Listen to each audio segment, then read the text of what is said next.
Good morning, comrade. WHIVLP New Orleans 102.3. This is your weekly Good Morning Comrade. Last Good Morning Comrade of 2025. And we're going to do, I guess, a little bit of a year in review. Robert's actually on vacation, so it's just going to be me.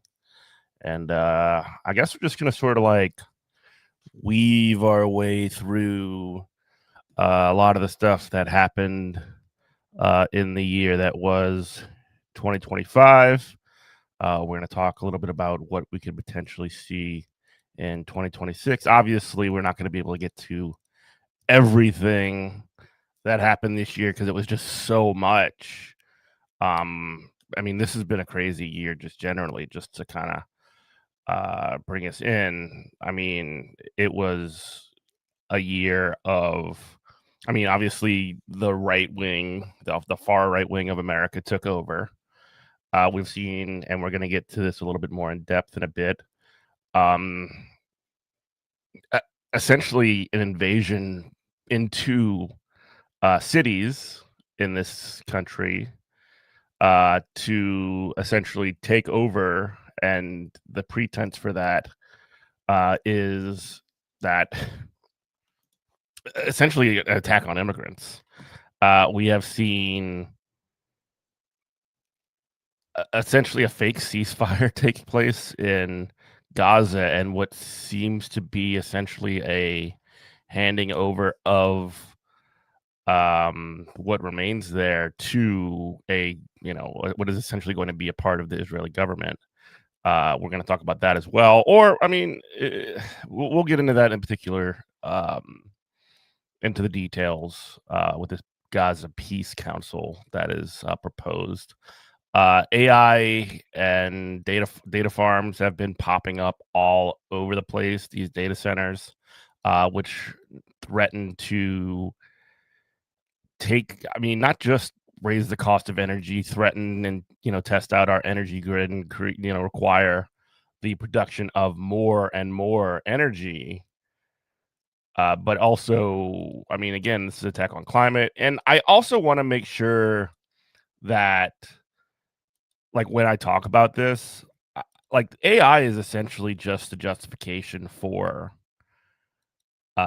what they're going to do. I mean, before it was bitcoins, and now then it was NFTs, and then it was now it's AI. Whatever like comes up as a sort of specific thing that wants to be essentially that they want to sort of like use as the marketing for like just creating this incredible amount of capacity of I mean, they're essentially construction projects, and that's sort of why a lot of, especially the building trades, unions have gotten involved and have sort of co-signed on a lot of this stuff, for better or for worse. We're just going down this road, and we're just kind of in that way. Obviously, we had the murder of Charlie Kirk and all of the, I mean, truly insane stuff that spilled out of that. From, I mean, it created a right wing civil war, which has been a lot to see. And I mean, it's not all bad, obviously.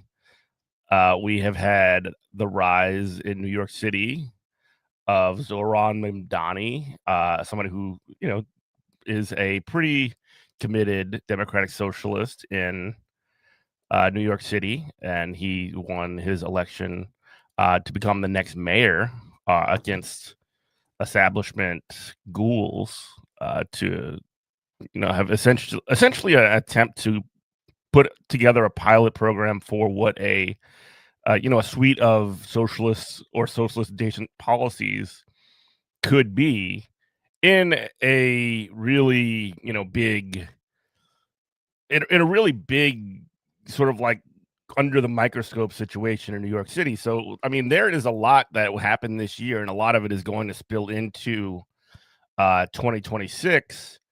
And I mean, we've just scratched the surface. I mean, there's just so much to think about in terms of like what we've come through. I mean, it's wild. I mean, the United States bombed Iran this year. I mean, it has been a year of complete and utter seeming chaos, I guess you could say. On a personal front, I started 2025 without a job. Now I do have a job, which has sort of had a bit of an impact on this show because I've been, you might have noticed our recording schedule might have gotten a little bit more radical. Or if you haven't noticed, that means we've been doing our job correctly. We've been doing a good job of sort of getting our shows in the can and keeping things moving. Just not to make this a production meeting, but it is a it had been a little bit of a trial here. I've been traveling a lot more. I've been moving around a lot physically, and been working long hours, long weeks, 10 days, in a row, minimum.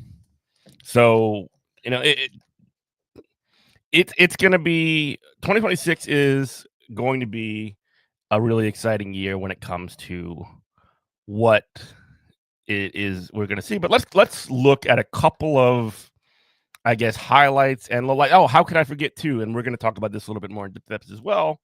Starbucks workers have been on strike for months with the Red Cup Rebellion, with all of their action. They've been on strike for since November, I believe, to get better treatment.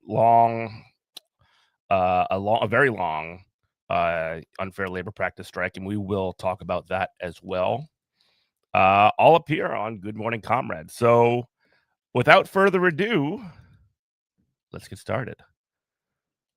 First thing I wanted to talk about was, I mean, not just the not just the invasion that I talked about at the beginning by essentially the feds, the federal government, by ICE and Department of Homeland Security, on American cities. That's bad enough, but there's also been record high numbers of detentions that have been um, people being held essentially because they are suspected of being here illegally. And I wanted to kind of go through this article that I'm reading from it's from the Guardian actually. Uh, and it is here.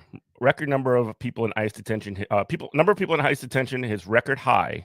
Data shows ICE held more than 68,400. That is a large football stadium worth of people. That is in detention in this country.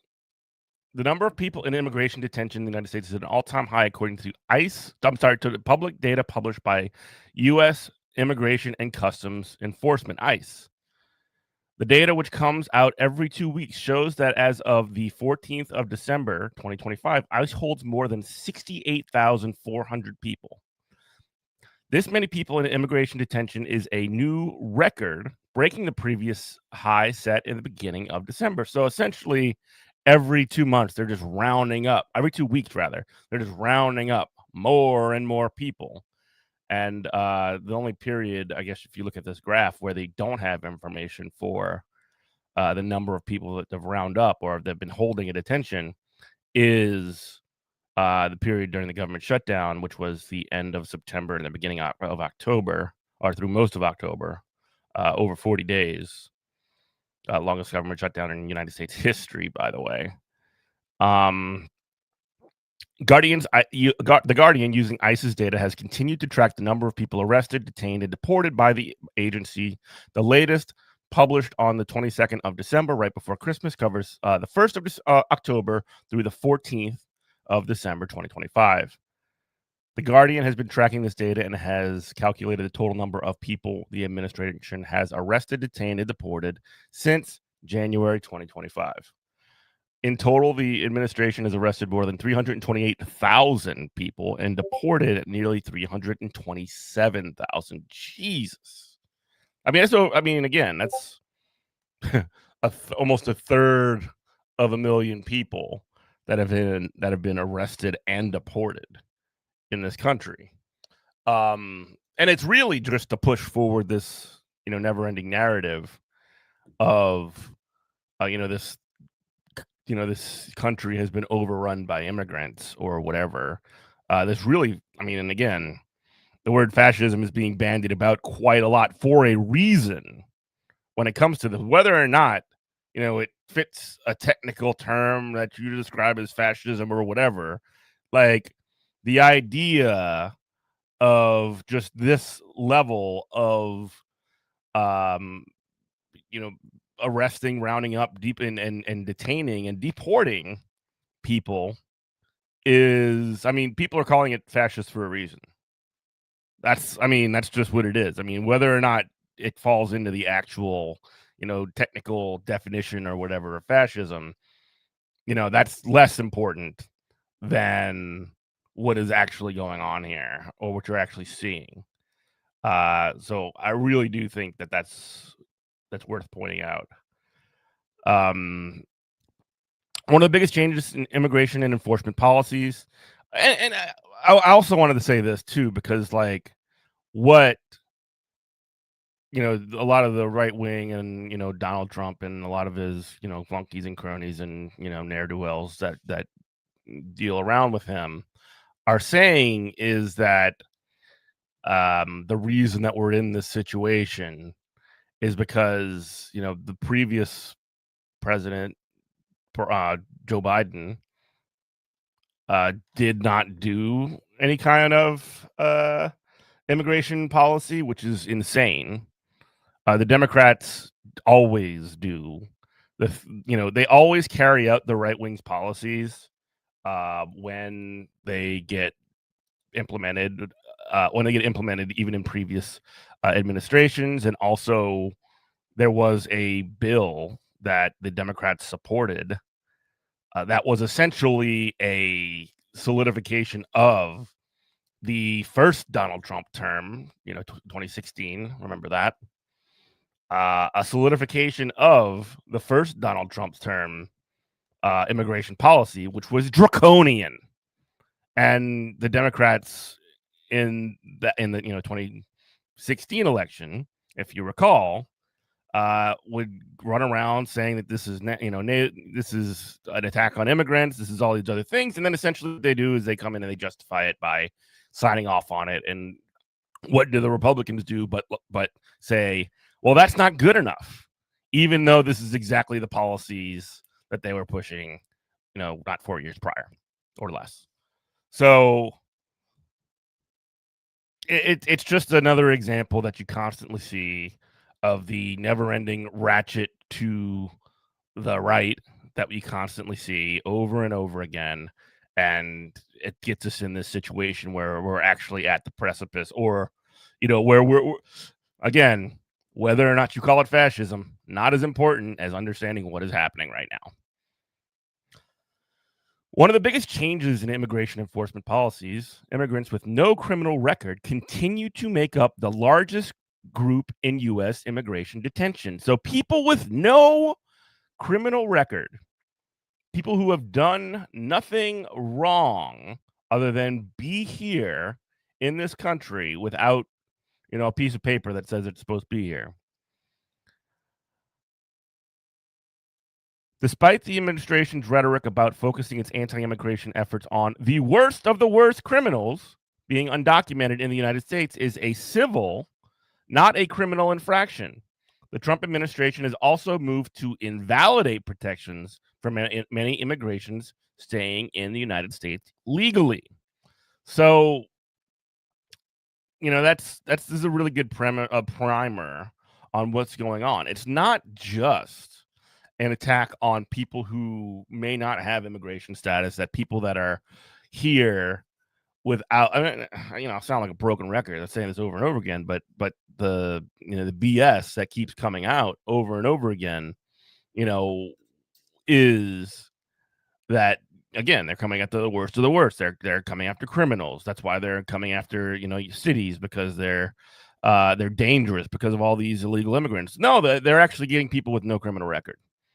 In fact, that's the majority of the people that they're detaining.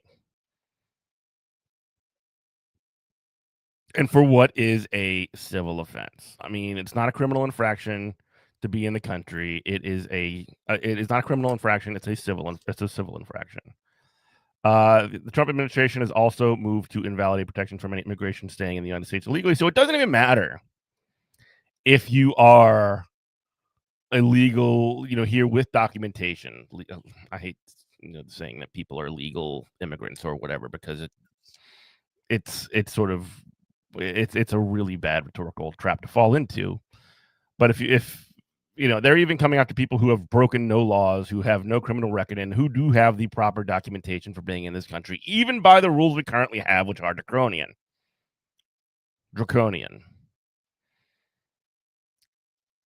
People in ICE detention by criminal history. If you look at this red line on the graph, sorry to the radio listeners, but there's a line graph on this article that essentially is it goes from a period where before 2025, when Trump took office, and even before Trump took office, actually, there was a beginning of a rise in detention, I guess, because immigration enforcement was emboldening, anticipating, these new draconian policies.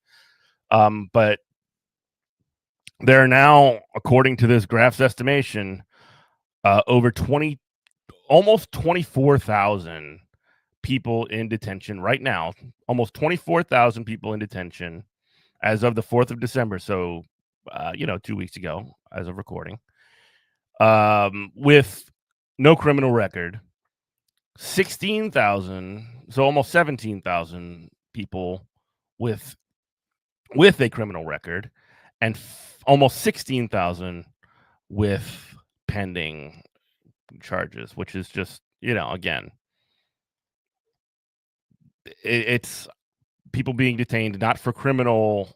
Well, even people who do have criminal records, like, they should be held not by this, gulag, not by these brown shirts, not by these federal agents who are designed to just expel immigrants. They should be held in, if they have prisons, they have jails, they have all of these things that are part of the existing structure that these people will constantly say have failed or whatever. But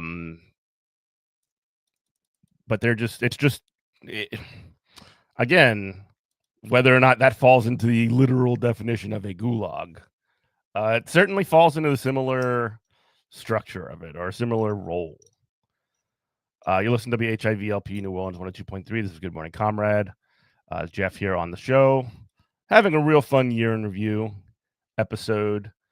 Kind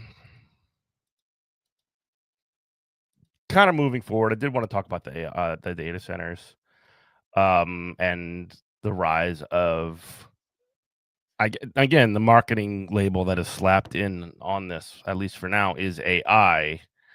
But if there is an AI crash, there's not going to be an end to these data center projects, which have been planned in advance and fully funded many years into the future. They're construction projects as much as they are AI sort of attempts at grifts. I think that's important to remember. There will be a new tech thing that will replace AI if AI becomes, not such a good marketing tool anymore. But this is an article from the Harvard Political Review about the energy impact and the climate impact of these data centers that are, that are just sort of like, every place is just lousy with these things right now. It's just been the objective, I guess, of a major objective of the Trump administrations and the Democrats before, to build up this data center capacity, because, again, instead of creating actual productive parts of our society, building, construction, production in this country, I should say, everything has been outsourced, with some exceptions, and the only things that can be used to kind of as sort of keep the economy afloat is just build these BS data centers, and it's not even like they don't have infrastructure projects that could be done in the United States. It's not even that you couldn't have production in the United States, but it just costs too much, according to a lot of these these capitalists. And this is essentially something that is worth doing because the upside for them is so high. So let's just take a look at this article and we can talk about it. Despite being the epitome of modern technology, artificial intelligence runs mainly on antiquated fossil fuels. As tech giants race to build data centers, the energy required to sustain this AI boom locks the United States into a dangerous dependence on natural gas, one with dire consequences for the climate. Most AI are large language models, LLMs, software tools that are able to analyze linguistic patterns in billions of text sources and from context predict the next word. The most capable LLMs are those that generate text, such as ChatGPT, Claude, and Gemini. Those are the United States ones. And I also did want to point out, and maybe this was exaggerated, but it was still more efficient. But there was Chinese AI that was less resource intensive, I guess you could say, than in their large language models than the United States. Um, not falling into the Chinese AI is better or whatever, but apparently it is. AI consumes energy, most of it as electricity, in two major ways: training and inference. During training, billions of parameters which determine the weight of the various probabilities in word prediction are adjusted in an LLM using vast amounts of data. The high performance computing chips used for training require immense power. For OpenAI's ChatGPT 4, the initial training used the equivalent of San Francisco's total energy consumption over 3 days. Good God. To keep the hardware, electricity, cooling, and maintenance running. So you just need an immense amount of activity, of electricity to power this. Again, what we're getting from this is some of the worst art, some of the least useful management practices. It's the worst writing. All this stuff is just terrible. And it's just this incredible amount of resources going into this BS. Continuing from the article. Yet about 80 to 90% of the total energy consumption comes from inference, which is when users interact with the AI. AI models rely on graphics or tensor processing units for fast parallel processing, meaning many computations occur simultaneously. To perform the large matrix operations essential to manipulating and transforming data, these chips consume significantly more power than the central processing units used in almost all modern electronic devices and non-AI data centers. Indeed, querying an LLM costs 10 times more energy than a standard Google search and emits 340 times more carbon dioxide. So essentially, just nuke the planet. This is the end game. This is the kind of stuff that makes me feel like super doomery because of the amount of remember when people cared about climate change? There was actually a report. Where was it? Or it was the Gates Foundation. And the Gates Foundation have just essentially decided after years and years and years, climate change is so important. Climate change is so important. We need to make sure that we're dealing with the climate change. And then, within the next, the last few months, when this climate, when this AI, I should say, boom takes place, and the climate is essentially going to be severely impacted by this, huge. I hate to call it an innovation, but huge change. this huge focus, and the product of the outcome of that huge focus, they just decided that, oh, actually, we're not going to we're not going to talk about the climate so much anymore.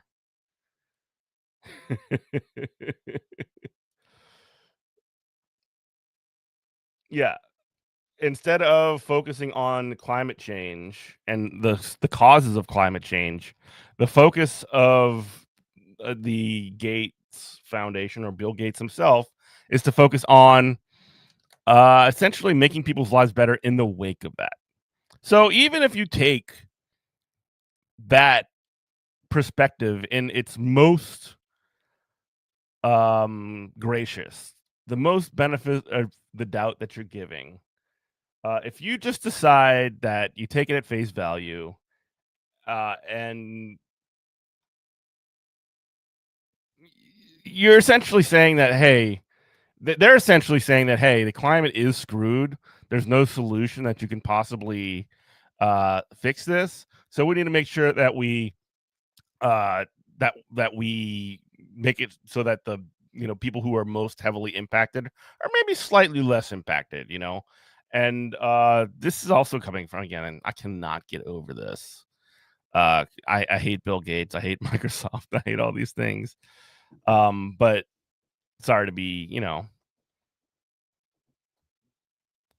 getting off topic a bit, but there was we talked about this with Mark Allen Derry. There was when it came to mRNA vaccines and the COVID vaccine, the one that was the mRNA vaccine, and I'm sure I'm going to get part of this wrong, but part of the mRNA vaccine was developed sort of in an open source way, and Bill Gates just decided to come out and said, "You need to privatize this and make it so that essentially people could make money off of it." Um, and so it really is like I have nothing but contempt for the Bill Gates and these billionaires, these capitalists that want nothing more than to control the world. Goodness gracious. The International Energy Agency estimated that by 2026, AI electricity will still account for only around 3% of global electricity demand. Additionally, AI related computer chips have grown over 100 times more energy efficient in under 2 decades. Indeed, it is not the quantity of energy that AI consumes that is the primary issue, but where it comes from. A major challenge with sourcing energy from renewables is that um, AI centers require constant power 24/7, 365 days a year. This restriction precludes most renewable energy sources like solar and wind due to fluctuating weather conditions.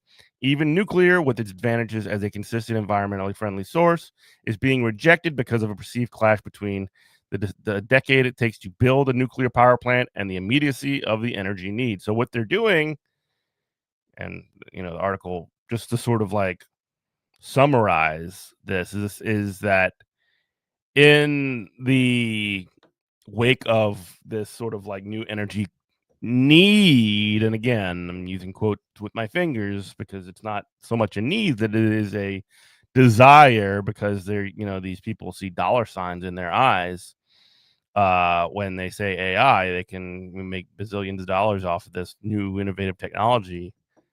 um they're essentially going to back to natural gas and oil and fossil fuels and all of the um all of the forms of generating power and electricity that and energy that have been essentially the political, like everywhere from the sort of like political center to the political left, have been trying to get away from for the last uh as long as I've been an adult, last 30 years, 40 years. And, you know, uh, AI, so essentially you just throw AI in there and you're just like, "You know what? Screw all of the environmental policy that we've been pushing for since forever." WHIVLP New Orleans 102.3 is Good Morning Comrade. Jeff here. wrapping up the year. This is lots of fun. I did also want to talk about some good news, and this is from some weeks ago, but it is a story that has been developing. And the Starbucks workers, nationwide, in their fight for a contract, have been on strike. Um, so I wanted to talk a little bit about this and some of my experience with it, some of what I hope to see with this, because again, we've been talking about some of the things that are a little bit more doomerish, a little bit darker. Here is something that's potentially, hopefully, a bit more hopeful. So this is an article from Labor Notes. Red cups raised in rebellion. Starbucks strike spreads. Several hundred more Starbucks baristas walked out on Thursday, the 22nd day of their on their growing unfair labor practices strike. It is now the longest strike the coffee giant has faced, spreading to 145 stores in more than 100 cities. Kingston, New York baristas joined the strike early Thursday, and management didn't even bother trying to open the store. Yeah, they've been shutting stores down. So the workers, joined by supporters, picketed a nearby store in Lake Katrine, piercing the crisp winter air with chants of "What's disgusting? Union busting," and "I want to eat food and pay rent at the same time." Imagine that. Yeah, while we have these like industrial super profits that are constantly happening, where the rich have gotten richer, hand over fist over and over again. The cost of living is getting worse, and real wages that people take home and their ability to spend has gone down. So I mean, this is New York City. New York City rent is insane. That's part of why Zoran Mamdani was able to run such a successful campaign, because he ran it on affordability. And now you even have the right wing saying insane things like affordability is a hoax, which I guess keep doing that, guys. Because I mean, if that's the way you wanna, if that's the way that you think you're gonna win, uh, I wish you nothing but luck. Back to the article. Starbucks Workers United, the union representing 12,000 baristas, is currently asking customers to shun all Starbucks stores for the duration of a strike. They had not previously called for a boycott. The company is big, and the 550 unionized stores account for only 5% of the company's 10,000 U.S. outlets. Starbucks is the second largest fast food company in the world. Jeez. In Lake Katrine, several would-be customers turned away at the drive-thru, and others who had prepaid mobile orders pledged not to return for the duration of the strike. After a morning out on the picket line, some workers drove to New York City to join a rally at the Empire State Building, where there is both a flagship Reserve store serving espresso martinis and their corporate offices, which is good targeting. In Manhattan, 500 people rallied with giant red cups saying "Baristas on strike" and signs comparing CEO Brian Niccol to the Grinch. Okay. 12 workers and support. The problem with comparing him to the Grinch is that at the end, the Grinch just like becomes a convert, and then I don't think CEO Brian Niccol is going to suddenly become a convert and um start saying like, actually, we need to make sure that we're paying these workers and treating them with dignity. Maybe that's just low expectations on my part, but I've never seen it happen before. 12 workers and supporters sat down to block the iconic buildings. It's not fair to the Grinch, I guess what I'm trying to say. 12 workers and supporters sat down to block the iconic building's office entrance. They had asked for a meeting with executives in the offices above, but were met with silence. The police immediately warned that they would be arrested if they didn't move. Then they arrested all 12, while a press scrum snapped photos and crowd chanted. Same, I've seen things like that before too. I mean, that's classic civil disobedience, doing what you need to do. Make sure that, put your body on the line to get the requisite attention for this. This is, that's classic stuff. The strike started with 65 stores on November 13th, then escalated with 30 more a week later, while 5 more stores in Maryland, Virginia, and Arkansas filed for union elections. Workers turned away trucks delivering to Starbucks' largest distribution center in York, Pennsylvania on November 20th.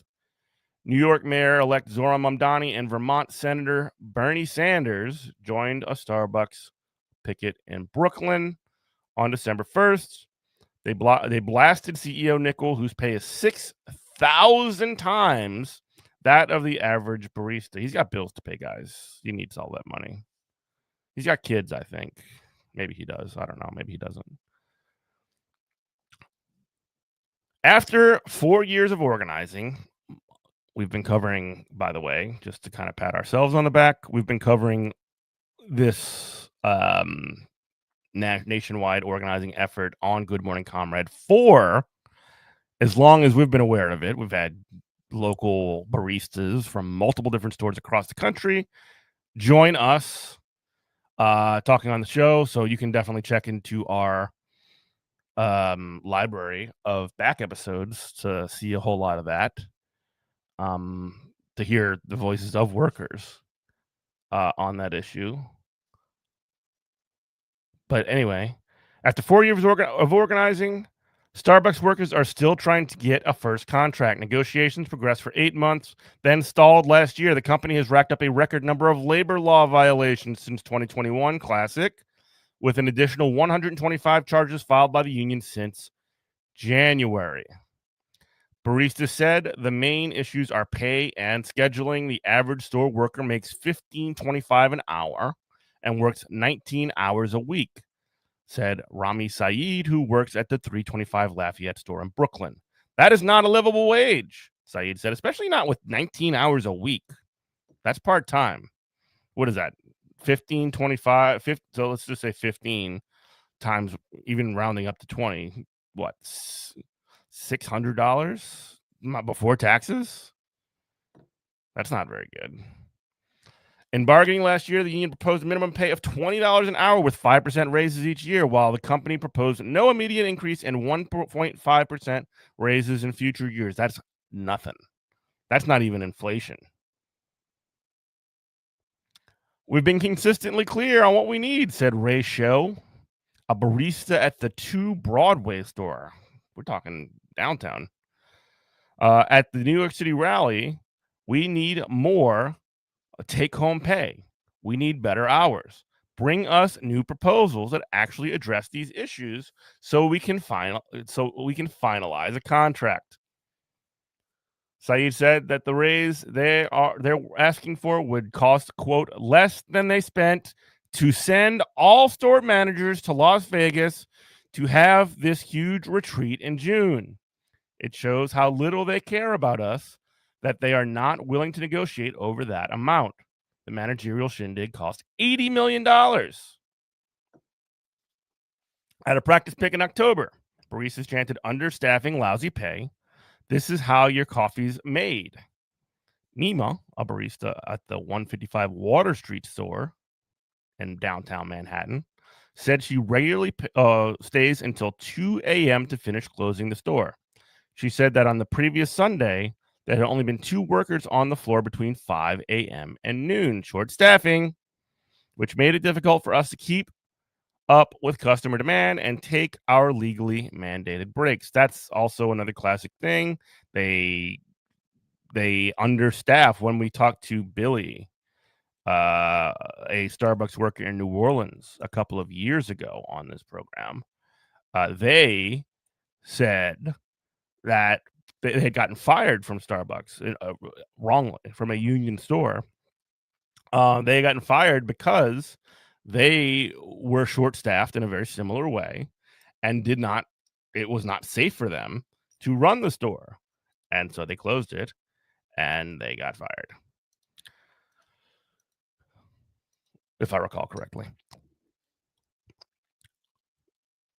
Scheduling practices are so grueling that Starbucks has been breaking New York City law. On Monday, the company agreed to shell out $38.9 million for violating the city's Fair Work Week statute. Management arbitrarily cut workers' hours and voluntarily kept them in part-time work and failed to provide predictable schedules, according to the city's Department of Consumer and Worker Protection. So this is specifically New York. Workers report that company keeps many of them below 20 hours a week, the threshold where it starts providing benefits. So you get benefits at 20 hours. We'll start paying for your health care or, 401k or whatever it is. If you get to 20 hours, too bad you only work 19. And they deny requests for more hours, preferring to hire more hours-starved workers. That's been illegal in New York City since 2017 when retail workers won the Fairness Workweek law after enduring years of scheduling that created chaos for workers trying to go to school or raise a family or even go on dates. And that's just obviously this is everywhere, but in New York City, they have these laws that obviously they're being skirted by Starbucks, but in many other places, those laws don't even exist. Many retail outlets had introduced software that predicted store traffic. Oh my God, this freaking BS. I hate this.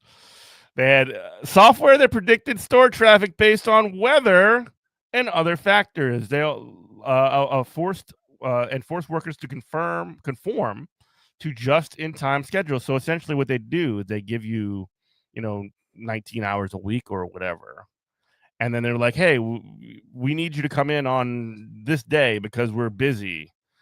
Calling people in for surprise shifts, short shifts, or dismissing them early. So they're essentially just cutting people early, or they're making them stay late. Under the law, workers are entitled to know their schedules 2 weeks in advance, and managers have to offer current workers more hours than hiring the new people that they're bringing on. The law has provided some relief, and the Starbucks settlement is the largest to date. As many as 15,000 workers from 300 stores will get paid $50 for each month they worked under illegal conditions. That's nothing. $50 for a month. Yikes. Between 2021 and 2024. Obviously, it's not enough that's going to these workers, but I guess it is a financial penalty that is placed on Starbucks, so that's a good thing, but it's definitely not enough.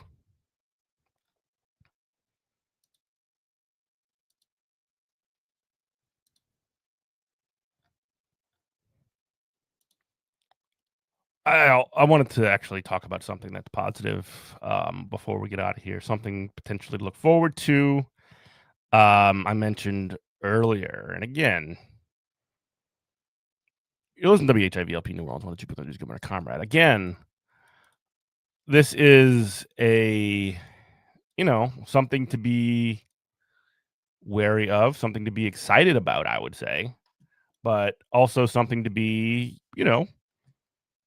make sure it is the responsibility, especially if you're listening to me and you hear my voice and you're in New York City, but also just sort of everywhere, because this is potentially a pilot program for, a lot of these quote unquote democratic socialist policies that'll be implemented, hopefully be implemented under Zoran. And there's going to have to be a certain amount of pressure put on state level politicians and local politicians to, one, actually implement them in such a way that they're actually getting a fair, chance to be put forward, and then two, make sure that Zoran's going to even put his back into it, which he seems to have been trying to do, or at least show that he will do. But you know how politicians are. And one of the big challenges with that, at least on the American political left, is to keep your eye on the ball, to maintain focus on this stuff, because a lot of times what you'll see is there's something either more exciting or absolutely horrific that is happening. Genocide in Gaza, for example, which absolutely requires attention and response. But then things like this, things that are local, things that are here at home, kind of get left to the wayside, or if somebody like a Zoran says something that isn't exactly in line with some of those other things, that does not necessarily invalidate that person does deserve like criticism, obviously, but that doesn't necessarily invalidate the rest of their program. I say that to bring up, and this is a really good article written by Liza Featherstone and Jacobin, a little bit about the program that Zohran Mamdani is pushing forward. Zohran Mamdani wants you to do more than survive, by Liza Featherstone. Our comrade won because he told the New Yorkers they deserved it all: love, leisure, pleasure, and sport. Oh, no.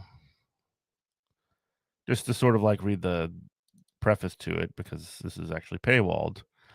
Preparing to go on stage in the 2022 Climate Week panel at Cooper Union, Zohran Mamdani sat in the green room examining the tote bag giving to speakers, compelling bits of God.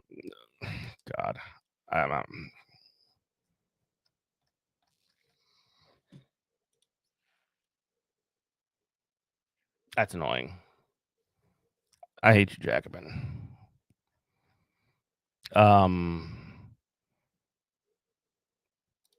What the flip? Hold on.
All right, we're back.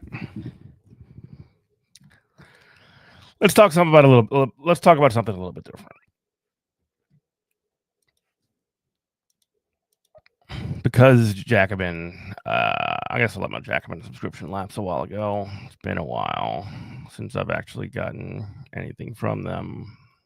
So I guess that didn't happen. But that's okay. Let's so no, I don't want to talk about this.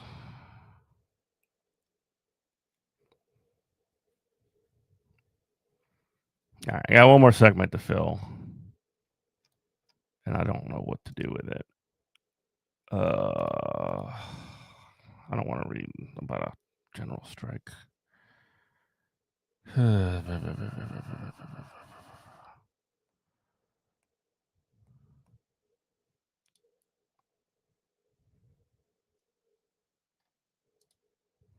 All right, let me close this.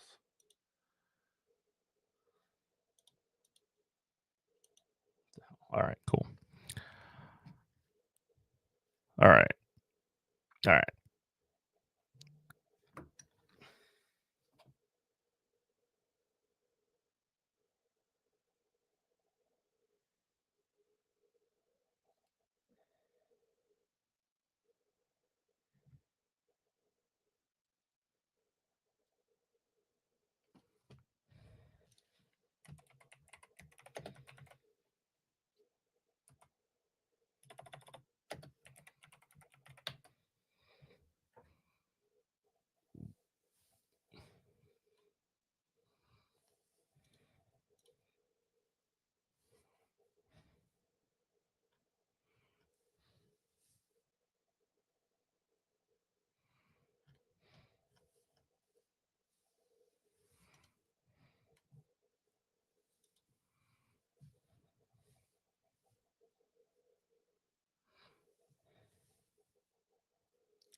All right, here is something I did want to talk about.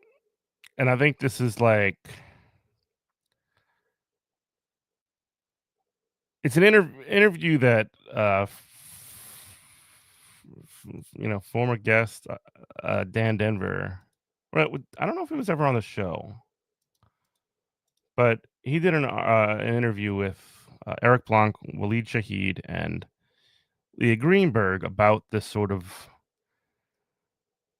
resistance, quote unquote, the sort of like pushback against Donald Trump, not the establishment of this establishment Democrats because they're just as awful as they've always been, but sort of a lot of the people that would otherwise and in previous situations or in previous years be sort of like anti, Bernie Sanders, anti someone like Zoran Mamdani. They've sort of kind of come along. They've lost faith essentially in the Democratic Party project. And I just wanted to sort of like kind of dig into that. This is basically pulled from an episode of The Dig, which is a great podcast if you haven't listened to it. Um, but let's take a look at this. All right.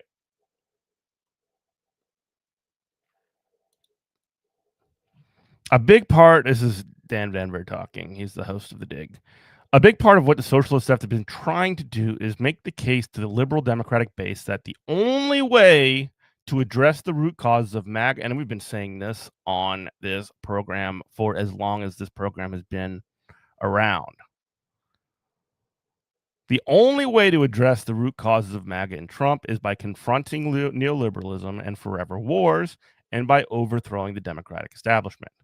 And what seems really significant right now is that these left populist democratic socialist politics, the kind that we see in Zoran Mamdani's coalition as well as in with Bernie's fighting oligarchy tour, are breaking through in a really powerful way.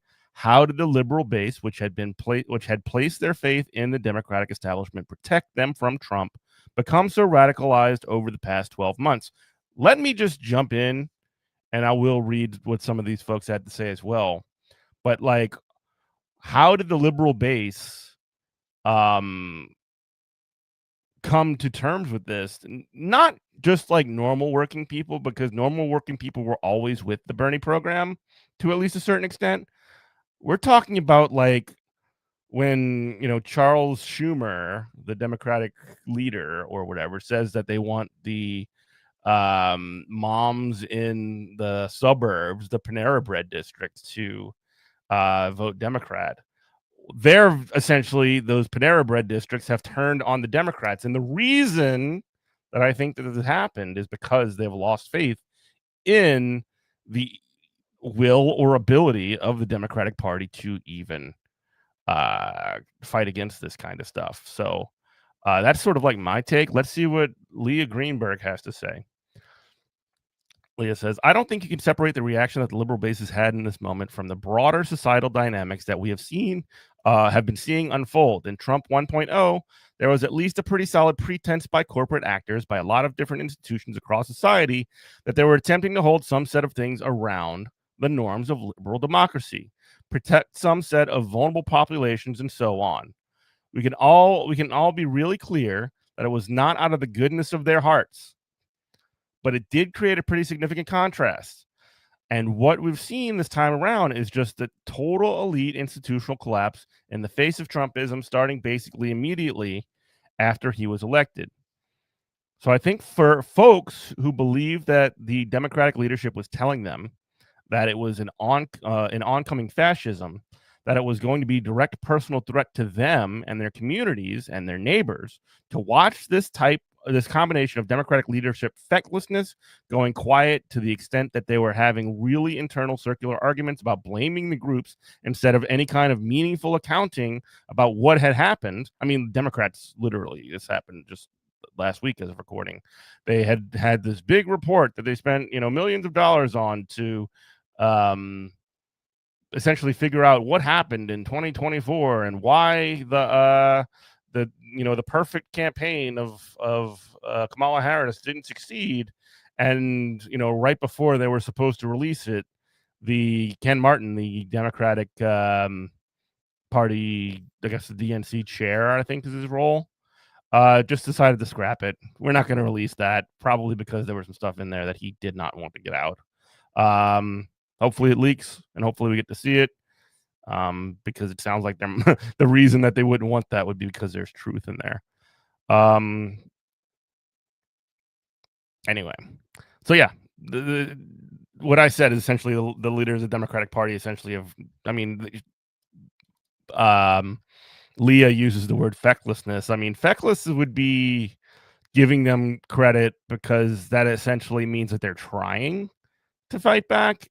And it more looks like they're trying to look like they're fighting without actually doing it. Let's look at Waleed.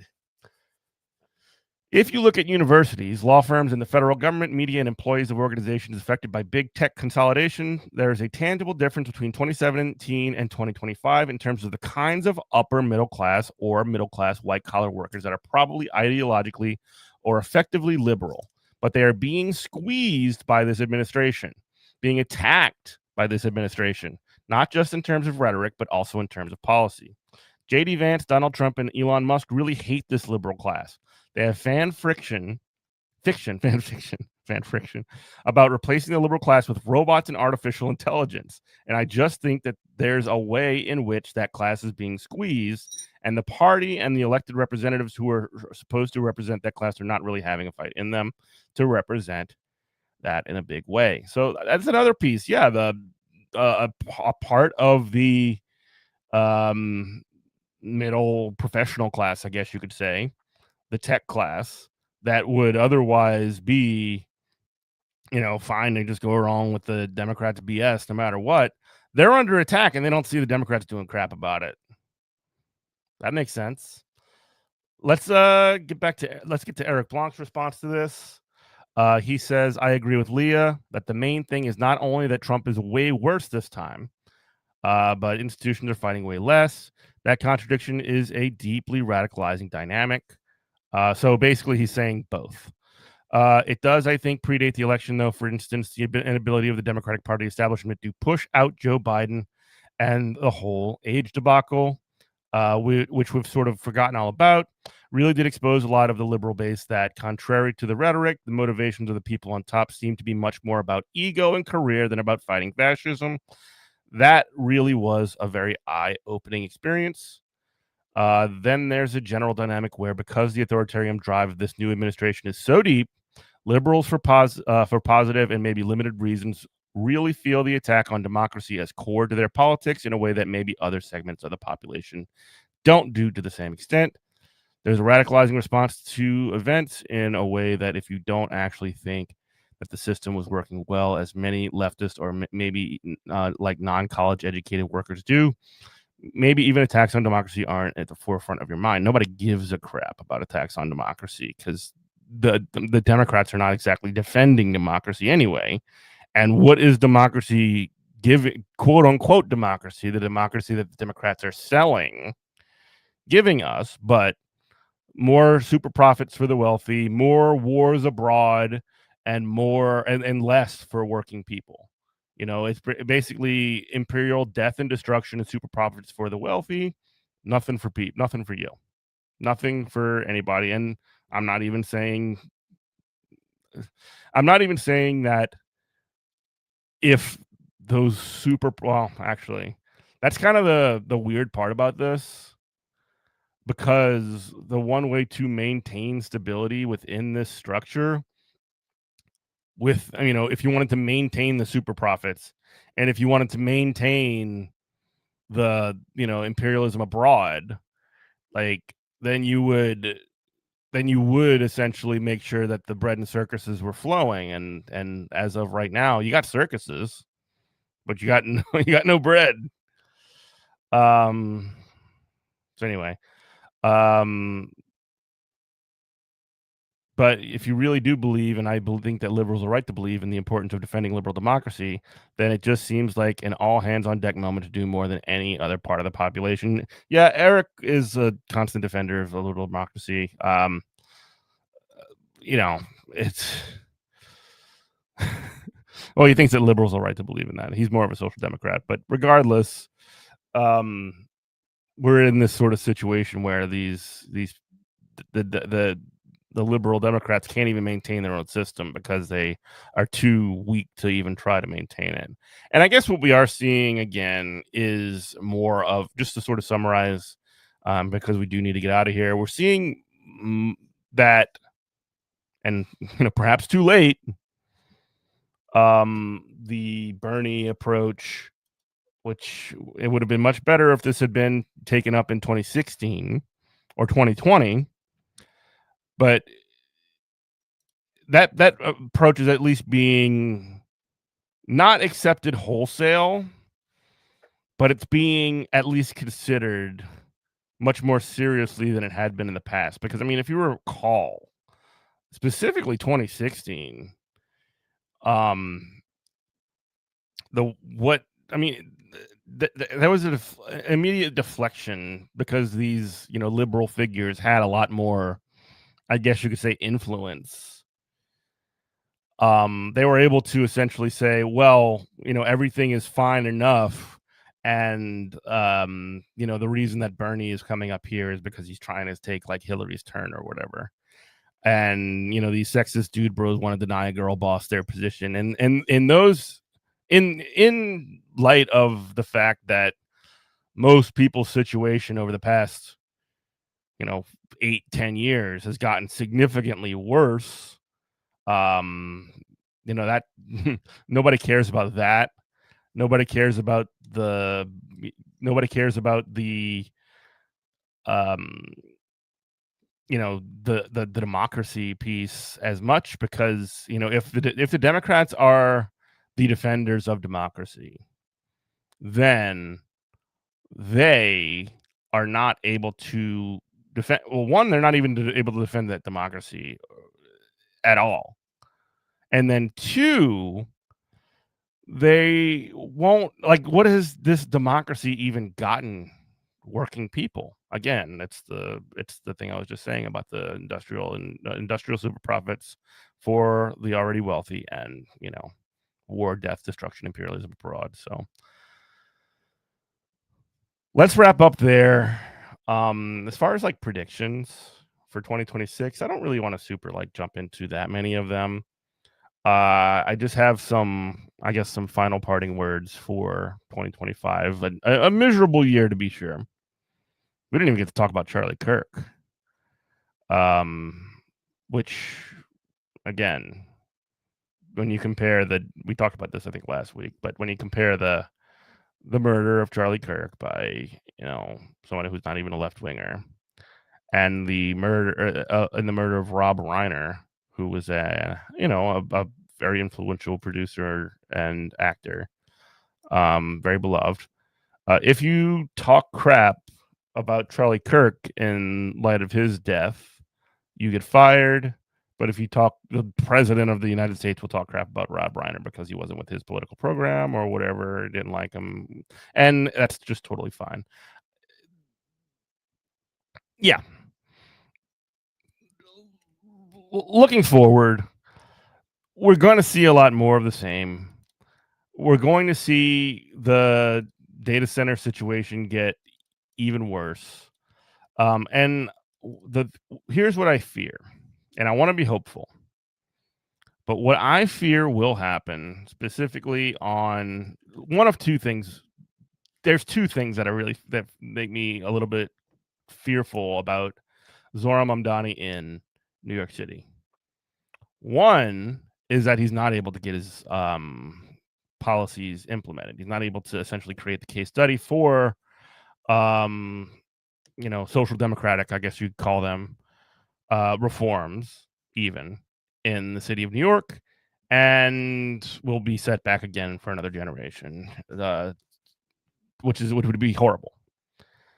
The second thing would be like leftist socialist people who support Zohran getting out over their skis and trying to essentially grasp as much power as possible in this moment when you really do need to lock in. You need to focus, and you need to actually get this case study to be as successful as possible.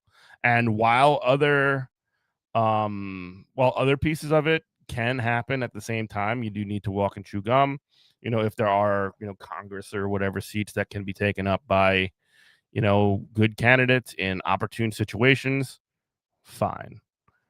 But I do think it's important that the priority, especially if you live in New York City, and I don't live in New York City, the priority has to be to get this these policies implemented, and get them to be successful.